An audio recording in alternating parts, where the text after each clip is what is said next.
जय हिंद दोस्तों, स्वागत है आपका। दोस्तों, इस वीडियो में देखा जाएगा बिहार बोर्ड क्लास 10th में पूछा गया 2019 में साइंस का एमसीक्यूज।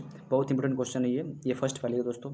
इसको सॉल्व किया जाएगा, इसका सही जो आंसर है उसको जानने का प्रयास किया जाएगा। दोस्तों आइए शुरू करते हैं इस वीडियो को। पहला क्वेश्चन के सामने है, तो आपके सामने पहला क्वेश्चन कह रहा है, देखिए ध्यान से, कि टिंडल प्रभाव प्रकाश की कौन सी परिघटना को प्रदर्शित करता है। ठीक है, क्वेश्चन है। तो आपके सामने चार ऑप्शन है। ऑप्शन ए कह रहा है कि प्रकाश का परिवर्तन घटना को, ऑप्शन बी कह रहा है प्रकाश का अपवर्तन, ऑप्शन सी कह रहा है प्रकाश का वर्ण विक्षेपण, और ऑप्शन डी कह रहा है प्रकाश का प्रकीर्णन। तो फ्रेंड्स, इसका आंसर क्या होगा? अगर आपको आंसर पता है तो अपना आंसर कमेंट कर सकते हैं। पहले इस क्वेश्चन जो राइट आंसर है ऑप्शन, वह है ऑप्शन डी। ठीक है, यानी प्रकाश का प्रकीर्णन है। ठीक ना, जो होता है टिंडल प्रभाव की जो घटना होती है वो प्रकाश के प्रकीर्णन घटना से संबंधित है। ठीक है, चलते हैं क्वेश्चन नंबर 2 पे।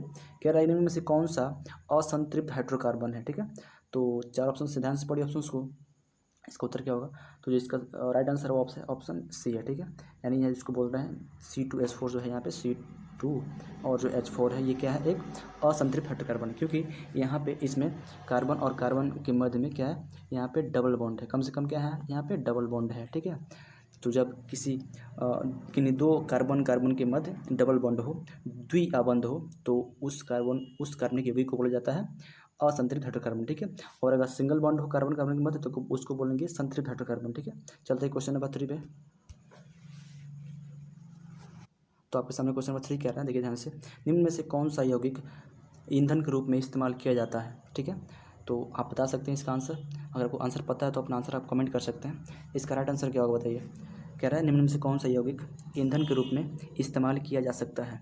तो ऑप्शन ए है इथेनॉल, ऑप्शन बी है प्रोपेनॉल, ऑप्शन सी है इथेनॉइक अम्ल, ऑप्शन डी है इनमें से सभी।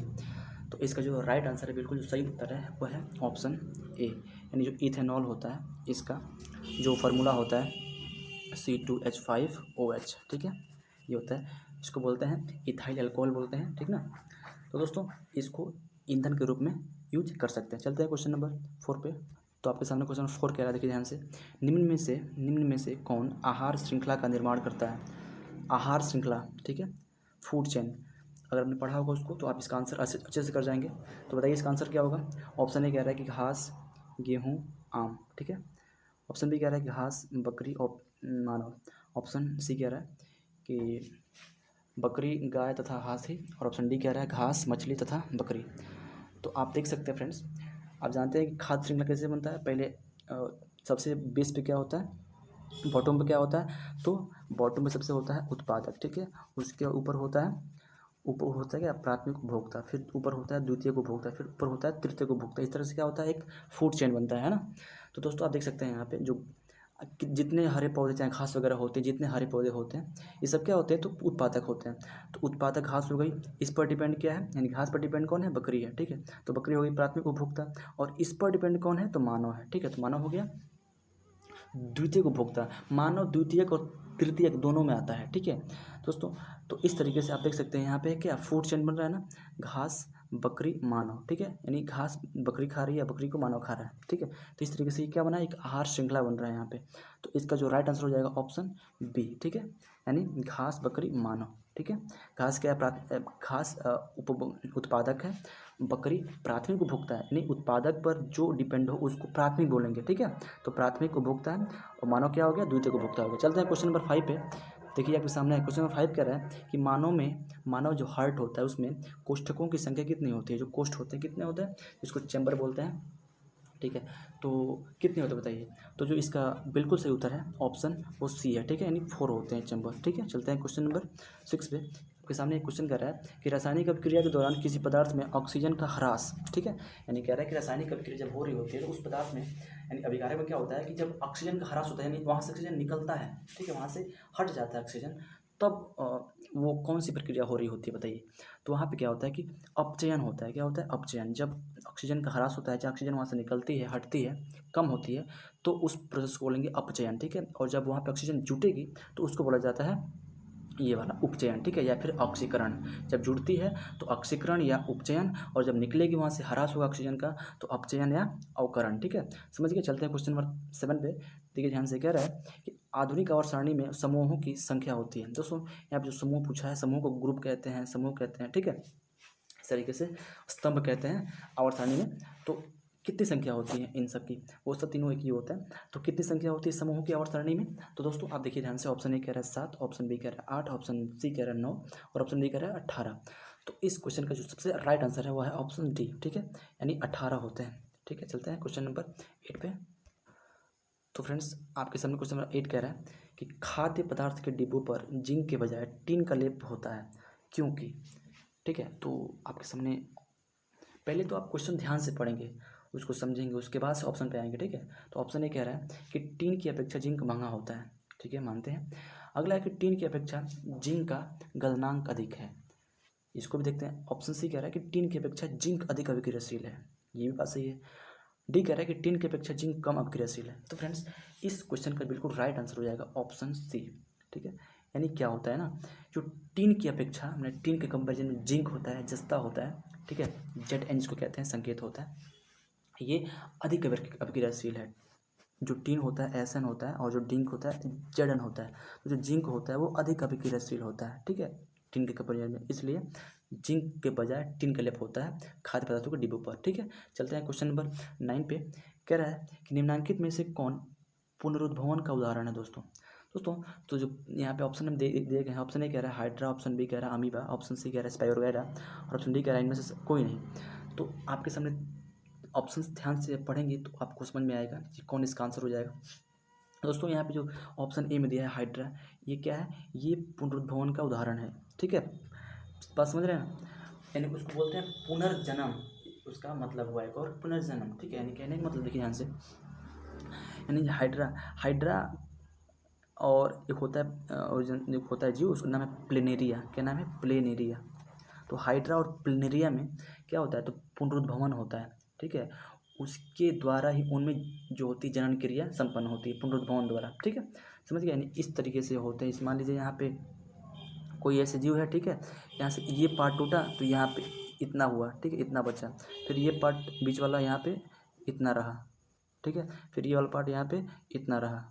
ठीक है, अब ये वाला जब आगे चल के ना इस पार्ट में नीचे इतना पहले था, अब ये नीचे यहाँ पे इतना आ जाएगा तो एक जीव बन जाएगा। फिर यहाँ पे इतना था पहले, अब ऊपर भी इतना आ जाएगा और नीचे भी इतना आ जाएगा तो ये एक अलग जीव बन जाएगा। ठीक है, और यहाँ इसमें क्या होगा, ये जो नीचे वाला इतना पार्ट बचा था अब इसमें ऊपर आ जाएगा ये वाला, तो ये एक बन जाएगा जीव। यानी यहाँ से एक टूटने से यहाँ पे 3 बन गए। ठीक है, तो इसको बोलेंगे, क्या बोलेंगे, इसको बोलेंगे पुनरुद्भवन। ठीक है, तो ये होता है हाइड्रा और किसमें, तो एक होता है प्लेनेरिया, उसमें होता है। समझ गए, ये सब एनसीईआरटी में फिगर के द्वारा बनाया गया है, दिया गया है, जिसको आप समझ सकते हैं। चलते हैं क्वेश्चन नंबर 10 पे।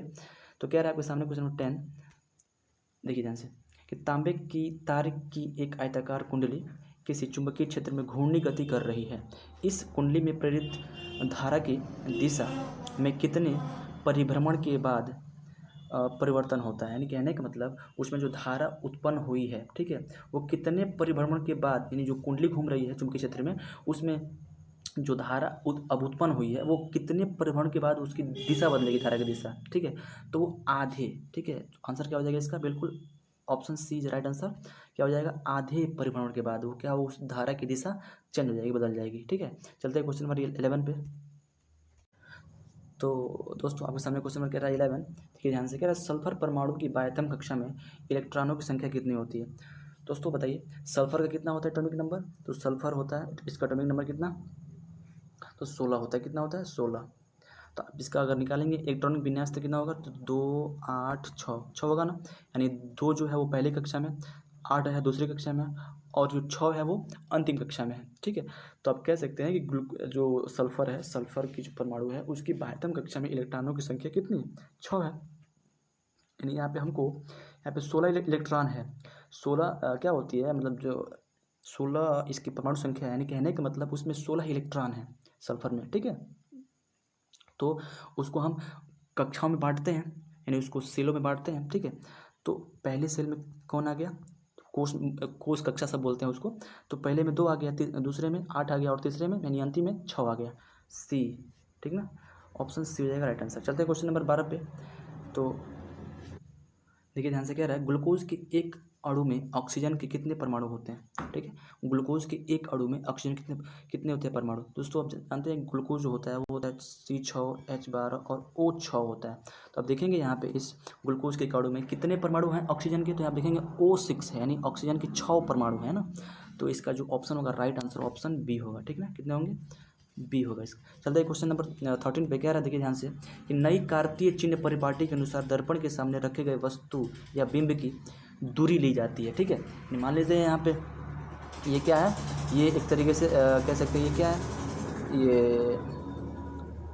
ये कौन दर्पण है, तो अवतल दर्पण है, ठीक है। तो दोस्तों इसके सामने ही वस्तु होती है, किसी भी दर्पण की लेंस के सामने ही वस्तु होती है। वस्तु मान लीजिए यहाँ पे है, ठीक है। तो लेंस की ये वस्तु हो गई, ये वस्तु हो गई दर्पण के सामने, और ये वस्तु का दर्पण का ध्रुव हो गया।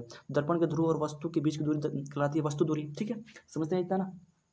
तो दर्पण के ध्रुव और वस्तु के बीच की दूरी वस्तु दूरी कहलाती है। चूँकि वस्तु बाएं तरफ है तो वस्तु दूरी भी बाएं ही होगी। तो यानी कहने का मतलब इस नई कार्तीय चिन्ह परिपाटी के अनुसार जो वस्तु है, वस्तु दूरी है, वो बाएं तरफ है तो वो माइनस होती है, क्या होती है, नेगेटिव होती है, ऋणात्मक होती है। समझ गए। चलते हैं, तो इसका हो जाएगा राइट आंसर ऑप्शन बी, ऋणात्मक। चलते हैं क्वेश्चन नंबर 14 पे। देखिए ध्यान से क्या रहा है कि पितरस कहाँ से स्रावित होता है दोस्तों। तो क्वेश्चन नंबर कह रहा है 14 बहुत इंपॉर्टेंट है। क्वेश्चन पूछा गया कितने बार पूछा गया, इसको आप ध्यान से पढ़िएगा, याद रखिएगा हमेशा के लिए। कह रहा है कि पितरस कहाँ से स्रावित होता है। तो ऑप्शन ए है अग्नाशय से, ऑप्शन बी है यकृत है, ऑप्शन सी है छोटी आंत से, ऑप्शन डी है इनमें से कोई नहीं। तो दोस्तों इस क्वेश्चन का जो सबसे राइट आंसर है वो ऑप्शन बी है, यानी यकृत से।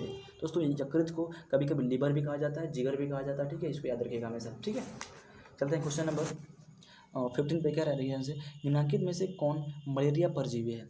निम्नलिखित में से कौन मलेरिया परजीवी दोस्तों। तो इसका क्वेश्चन का ना सबसे जो सही उत्तर है फ्रेंड्स वो है ऑप्शन ए, यानी प्लाज्मोडियम होता है। क्या होता है ये मलेरिया परजीवी प्लाज्मोडियम होता है, ठीक है। चलते हैं क्वेश्चन नंबर 16 पे। तो दोस्तों आपके सामने क्वेश्चन नंबर 16 कह रहा है, देखिए एल्युमिनियम पर मोटी ऑक्साइड की परत बनने की प्रक्रिया क्या कहलाती है, ठीक है ना। एल्युमिनियम पर मोटी ऑक्साइड की परत बनने की जो प्रक्रिया होती है क्या कहलाती है, तो उसको कहते हैं, आप ध्यान से पढ़े ऑप्शन पढ़ेंगे तो आपको दिखेगा। ऑप्शन ए कह रहा है जस्तीकरण, ऑप्शन बी कह रहा है एरोडीकरण, हालांकि इसको बोलते हैं एनोडीकरण, ठीक है। ऑप्शन सी को बोलते हैं, सी है समृद्धिकरण, ऑप्शन डी है इनमें से कोई नहीं। दोस्तों इस क्वेश्चन का जो ऑप्शन यहाँ पे बी दे रहा है बिल्कुल राइट आंसर है, यानी उसको बोलते हैं एनोडीकरण। क्या बोलते हैं, एनोडीकरण। जब एल्युमिनियम पर ऑक्साइड की जो मोटी परत लगती बनने ना, लगती चढ़ने ना, तो उसको बोला जाता है एनोडीकरण। क्या बोला जाता है, एनोडीकरण, ठीक है। चलते हैं क्वेश्चन नंबर 17 पे। दोस्तों अगर आपको ये वीडियो पसंद आ रहा हो, क्वेश्चन आपको अच्छे लग रहे हो, आपको अगर आ रहे हो क्वेश्चन, अगर आप उसको सॉल्व कर पा रहे हो, ठीक है, तो दोस्तों वीडियो को लाइक कर दीजिएगा, और चैनल पर अगर नए हैं तो उसको सब्सक्राइब जरूर करिएगा, और सब्सक्राइब करके शेयर कर दीजिए दोस्तों में, इसको जितना हो सके मुझको सपोर्ट करिए फ्रेंड्स। तो चलते हैं क्वेश्चन नंबर 17 पे। कह रहा है कि समान नेत्र के लिए दूर बिंदु कितना होता है। समान नेत्र के लिए जो होता है दूर बिंदु, यानी एक सामान्य नेत्र, एक मनुष्य, सामान्य जो मनुष्य होता है, एक मतलब उसका कोई आँख में कुछ बीमारी ना हो, कुछ प्रॉब्लम ना हो, तो एक सामान्य एक नॉर्मल जो आँख होता है वो कितने दूर तक दिख सकता है, ठीक है, वो यहाँ पे कह रहा है। तो दूर बिंदु क्या होता है, दूर दिखने के जो अंतिम बिंदु होता है वो क्या होता है। तो इसका हो जाएगा आंसर ऑप्शन डी, अनंत होता है। क्या होता है, अनंत होता है। तो सामान्य तरीके के लिए दूर बिंदु होता है वो क्या होता है, अनंत होता है, इन्फिनिट होता है। वो जहाँ मर्जी, अगर उसको आप खुले में छोड़ देंगे ना तो वो जितना दूर तो उतना दूर देख सकता है, अनंत होता है, मतलब उसका कोई लिमिट नहीं है कहाँ तक देख सकता है, ठीक है। हालांकि जो नेत्र का पिक्सल बात करें कितना मेगा पिक्सल का होता है, तो नेत्र होता है 576 मेगा पिक्सल का, ठीक है। जो एक मनुष्य का जो आँख होता है वो होता है 576 मेगा पिक्सल का, MP का, ठीक है। इतना याद रखिएगा। चलते हैं क्वेश्चन नंबर 18 पे। देखिए ध्यान से कह रहा है कि कौन सी गैस वैश्विक ऊष्मन के लिए उत्तरदायी है। तो कौन सी गैस वैश्विक ऊष्मन के लिए उत्तरदायी होता है फ्रेंड्स, बताइए। ऑप्शन ए कह रहा है कार्बन डाइऑक्साइड, ऑप्शन बी कह रहा है ऑक्सीजन, ऑप्शन सी कह रहा है नाइट्रोजन, ऑप्शन डी कह रहा है कोई नहीं। तो इस क्वेश्चन का बिल्कुल सही उत्तर है फ्रेंड्स ऑप्शन ए, यानी कार्बन डाइऑक्साइड CO2 होता है, ठीक ना। वैश्विक ऊष्मन के इसको बोलते हैं, वैश्विक तापन या ग्लोबल वार्मिंग, ये सब उसको बोलते हैं, या फिर ग्रीन हाउस प्रभाव, सब एक ही है। तो उसको क्या बोलते हैं, कार्बन डाइऑक्साइड, ठीक है। चलते हैं क्वेश्चन नंबर 19 पे। कह रहा है ध्यान से, कौन सा अजैव निम्नीकरण कचरा है। कह रहा है कौन सा अजैव निम्नीकरण कचरा है, ठीक है। यानी कहने का मतलब जिन कचरे का ना जैविक कारकों द्वारा विघटन या फिर अपघटन नहीं हो पाता है, ठीक है, उनको बोलते हैं अजैव निम्नीकरण, ठीक ना। तो बताइए यहाँ पे ये जो टिश्यू पेपर होता है ये क्या होता है, ये अक्सर सड़ गल जाता है, ख़त्म हो जाता है, तो ये भी जैव निम्नीकरण है। ये भी केले का छिलका भी क्या है, जैव निम्नीकरण है। यहाँ पे थर्मोकोल जो होता है ना, ये आता है प्लास्टिक वगैरह के मतलब श्रेणी में आता है, तो ये क्या होगा, ये जल्दी सड़ता गलता नहीं है, यानी अजैव निम्नीकरण है, ये जैविक कारकों द्वारा ये विघटन इसका नहीं होता है, ठीक ठीक है। इसको क्या बोलेंगे, जैव, ये अजैव है, यानी इसको बोलेंगे अजैव निम्नीकरण कचरा। ठीक है, तो ये थर्मोकोल हो जाएगा इसका राइट आंसर, ऑप्शन सी। समझ गए, ये क्या है, अजैव निम्नीकरण है। ठीक है ना। चलते हैं क्वेश्चन नंबर 20 पे। देखिए ध्यान से कह रहा है कि निम्न में से किस लेंस की फोकस दूरी धनात्मक होती है, किस लेंस की फोकस दूरी क्या पॉजिटिव होती है। तो आप जानते हैं फ्रेंड्स, यहाँ पे जो उत्तल लेंस कर ले हम ऐसे, ठीक है, तो जानते हैं कि इसकी साइड और साइड दोनों साइड में फोकस होता है। ठीक है, समझ रहे हैं ना। तो अक्सर उत्तल लेंस में ना दाहिने साइड वाला फोकस को लिया जाता है। ठीक है, तो जानते हैं जब दाहिने साइड फोकस है तो जाहिर सी बात है कि फोकस दूरी भी दाहिने बनेगी, तो इसलिए वो प्लस होगी। कार्तीय चिन्ह परिपाटी के अनुसार से क्या होगी, जब दाहिने बन रही है तो ये पॉजिटिव होगी, धनात्मक होगी। ठीक है, समझ रहे बात को। तो उत्तल लेंस में फोकस दूरी क्या होती है, पॉजिटिव होती है, धनात्मक होती है। ठीक है, तो इस क्वेश्चन का क्या हो जाएगा राइट आंसर, ऑप्शन बी हो जाएगा, उत्तल लेंस हो जाएगा, कन्वेक्स लेंस हो जाएगा। ठीक है, चलते हैं क्वेश्चन नंबर 21 पे। तो फ्रेंड्स आपके सामने क्वेश्चन में कह रहा है 21 कि समानांतर क्रम में संयोजित प्रतिरोधों की संख्या घटने के उपरांत संयोजित प्रतिरोधों का कुल प्रतिरोध कितना होता है। ठीक है, फिर पढ़ते हैं क्वेश्चन को कि समानांतर क्रम में संयोजित प्रतिरोधों की संख्या घटने के उपरांत संयोजित प्रतिरोधों का कुल प्रतिरोध कितना होता है दोस्तों। तो इस क्वेश्चन का आंसर क्या हो जाएगा, ऑप्शन ए कह रहा है बढ़ता है, ऑप्शन बी कह रहा है घटता है, ऑप्शन सी कह रहा है अपरिवर्तित रहता है, ऑप्शन डी कह रहा है इनमें से कोई नहीं। तो बताइए इसका आंसर क्या होगा। अगर आपने इसको पढ़ा है, इसको लगाया है, समझे इसको, तो अब इसको अच्छे से कर जाएंगे। ठीक है, तो इस क्वेश्चन का जो राइट आंसर है ऑप्शन ए है, क्या है, बढ़ता है। ठीक है, प्रतिरोध क्या होगा, जो उसका समांतर क्रम में संयोजित जितने प्रतिरोध होंगे उनकी संख्या घटाएंगे तो क्या होगा, उसके उपरांत तो जो संयोजित प्रतिरोधों का कुल प्रतिरोध होगा ना, वो कितना होगा, वो बढ़ेगा, बढ़ता है। ठीक है, चलते हैं क्वेश्चन नंबर 22 पे। तो आपके सामने यहाँ पे कह रहा है क्वेश्चन नंबर 22, देखिए ध्यान से कि कवक में पोषण की कौन सी विधि पाई जाती है। ठीक है, कवक में पोषण की कौन सी विधि पाई जाती है बताइए। तो दोस्तों यहाँ पे ऑप्शन में है, ऑप्शन ए कह रहा है मृतजीवी, ऑप्शन बी कह रहा है समभोजी, ऑप्शन सी कह रहा है स्वपोषी, ऑप्शन डी कह रहा है इनमें से कोई नहीं।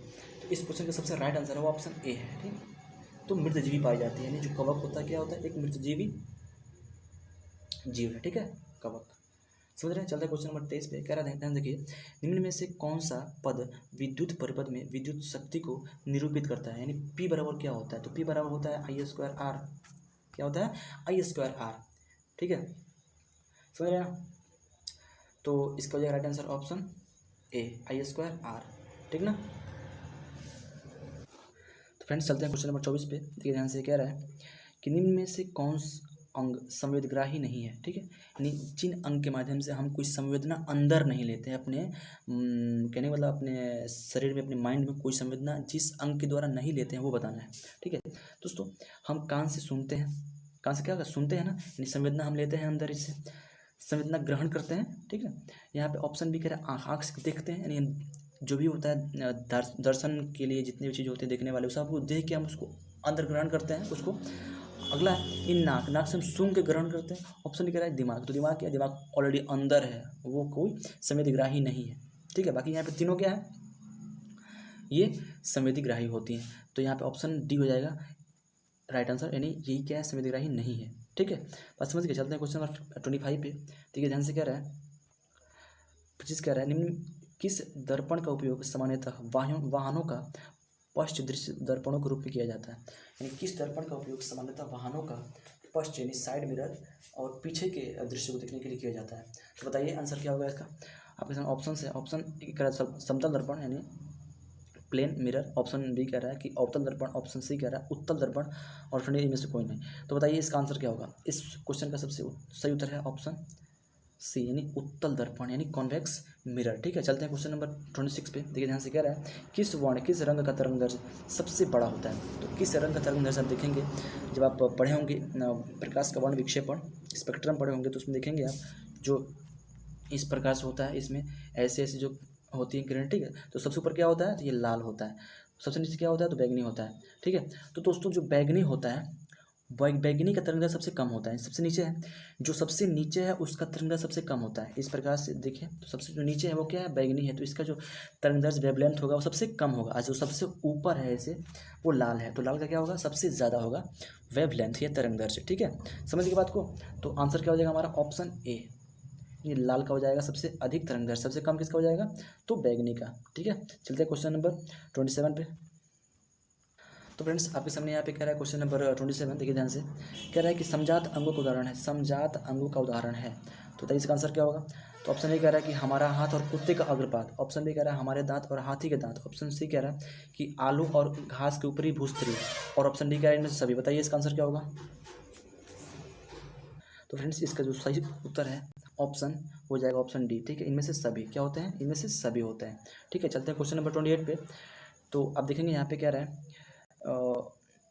निम्न में से कौन उत्तम ऊर्जा का स्रोत है, यानी उत्तम ऊर्जा स्रोत है, बताइए। तो यहाँ पे ऑप्शन ए कह रहा है कोयला, ऑप्शन बी कह रहा है लकड़ी, ऑप्शन सी कह रहा है पेट्रोलियम, ऑप्शन डी कह रहा है इनमें से बायोमास, ठीक है, जो होता है बायोगैस, बायोमास वो सब। तो इस क्वेश्चन का सबसे जो राइट आंसर है, बिल्कुल सही उत्तर है, वो ऑप्शन सी है। पेट्रोलियम जितने होते हैं पदार्थ वो सब क्या होते हैं, ऊर्जा के उत्तम स्रोत होते हैं, ठीक है। बात समझ रहे हैं। चलते हैं क्वेश्चन नंबर 29 पे। क्या ध्यान से देखिए कि कौन अंतःस्रावी और बाह्यस्रावी ग्रंथि जैसा कार्य नहीं करता है, ठीक है। तो दोस्तों इस क्वेश्चन का सबसे राइट आंसर है ऑप्शन बी, यानी पीयूष ग्रंथि होता है जो माइंड मस्तिष्क में पाया जाता है, ठीक है। ये जो होता है ये अंतःस्रावी और बाह्यस्रावी के रूप में कार्य नहीं करता है, वो सिर्फ अंतःस्रावी ग्रंथि है। ये क्या है, सिर्फ अंतःस्रावी ग्रंथि है, बाह्यस्रावी ग्रंथि नहीं है, ठीक है। समझ के बाद को चलते हैं क्वेश्चन नंबर 30 पे।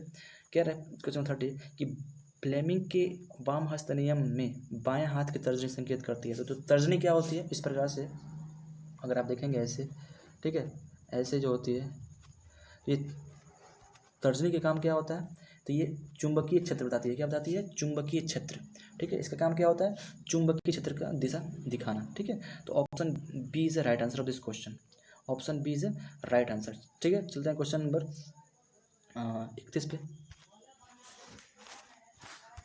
तो फ्रेंड्स आपके सामने क्वेश्चन कह रहा है क्वेश्चन नंबर 31 कि निम्न में से कौन गंगा प्रदूषण के लिए उत्तरदायी नहीं है।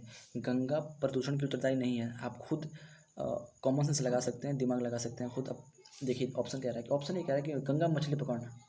अब बताइए इससे क्या उसमें होगा प्रदूषण, खुद सोचिए। होगा बट कुछ परसेंट, बहुत ही कम, माइनर। ऑप्शन भी देखिए कह रहा है कि गंगा में कपड़ों को धोना, ठीक है, जाहिर सी बात है कि होगा प्रदूषण। ऑप्शन सी कह रहा है कि गंगा में अधजले शव को बहाना, इससे भी होगा प्रदूषण। ऑप्शन डी कह रहा है कि गंगा में रासायनिक अपशिष्ट का उत्सर्जन, ये भी होगा भाई, उसमें केमिकल्स जाएंगे जितने भी वगैरह, तो क्या होगा, वो होगा प्रदूषित।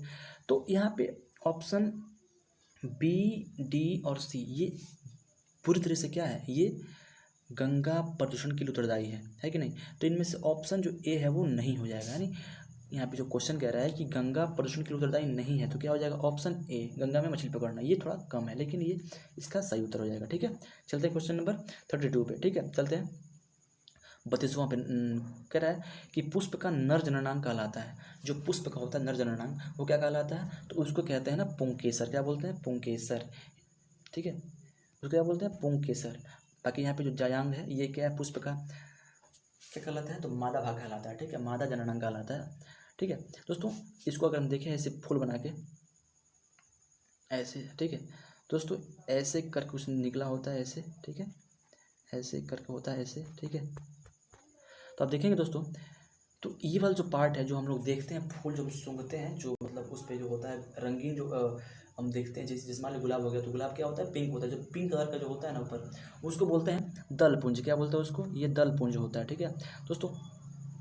इसके नीचे जो आप देखते हैं ऐसे थोड़ा सा ऐसे जो पत्तियां होती हैं इसके नीचे, ठीक है, जो कोढ़ी के रूप में फूल को ढकी होती है ऊपर की तरफ से, तो उसको बोला जाता है बाह्य दलपुंज। क्या बोला जाता है, बाह्य दलपुंज, ठीक ना दोस्तों। इसमें आप देखेंगे ये वाला जो पार्ट ले दे रहा है लंबा वाला पार्ट, ये वाला यही क्या है, ये मादा पार्ट है, इसको बोलते हैं जायांग। क्या बोलते हैं, जायांग बोलते हैं, ठीक है। और इसके जो साइड में ऐसे लगे होते हैं ये वाला ऐसे खड़े खड़े खड़े खड़े, यही क्या है, इसके नर जननांग है, इसको बोलते हैं पुमंग। क्या बोलते हैं इसको, पुमंग। और इसमें से अगर एक कोई निकाल लें ऐसे, मतलब इसमें से कोई एक डंडिया निकाल लें, ऐसे निकाल लें डंडिया को, ऐसे निकालें, तो डंडिया निकालेंगे तो ऊपर कुछ ऐसे होता है, तो ये होता है गोलाकार टाइप का, ठीक है। तो इसको बोलते हैं परागकोश। इसमें इसके अंदर क्या क्या भरे होते हैं, छोटे छोटे कण होते हैं, ठीक है, उसको बोलते हैं पोलन ग्रेन्स या परागकण, ठीक है। तो दोस्तों समझ गए ना। और ये वाला जो है ना, ये वाला जो दिख रहा है आपको डंडिया, ये वाला इसके इस गोलका के नीचे वाला, ये इसको कहते हैं पुंकेसर। क्या बोलते हैं, पुंकेसर। बात समझ गए। ये पूरा पार्ट क्या है, ये पूरा पार्ट कहलाएगा पुमंग, यही नर पार्ट है पुष्प का, ठीक है। इसमें 3 भाग आएंगे, तो ऊपर वाला जो गोलाकार पार्ट है इसको बोलेंगे परागकोश, उसके अंदर क्या भरा है, तो परागकण भरा है। और जो नीचे वाला जो पार्ट है ये वाला डंटिया सिर्फ इसमें का, इसको बोलेंगे पुंकेसर, ठीक है। तो समझ गए बात को। तो इसका जो कुछ कह रहे क्वेश्चन, पुष्प का नर जननांग कहलाता है, वो क्या कहलाता है, पुंकेसर कहलाता है, समझ गए। चलते हैं क्वेश्चन नंबर 33 पे। देखिए ध्यान से, किस लेंस का उपयोग कर दीर्घ दृष्टि दोष को संशोधित किया जा सकता है, यानी दीर्घ जो होता है दीर्घ दृष्टि दोष उसको हटाया जा सकता है, उसको कम किया जा सकता है। बताइए इसका आंसर क्या हो जाएगा फ्रेंड्स। तो इस क्वेश्चन का सबसे उत्तर सही है वो है ऑप्शन बी, यानी उत्तल लेंस का प्रयोग करके ना दीर्घ दृष्टि दोष को कम किया जा सकता है। ठीक है, समझ गए। चलते हैं क्वेश्चन नंबर 34 पे। देखिए ध्यान से, क्या रहा है कि विरंजक चूर्ण का रासायनिक सूत्र क्या होता है। तो विरंजक जो चूर्ण होता है, ठीक है, उसका रासायनिक का सूत्र, केमिकल फार्मूला क्या होता है बताइए।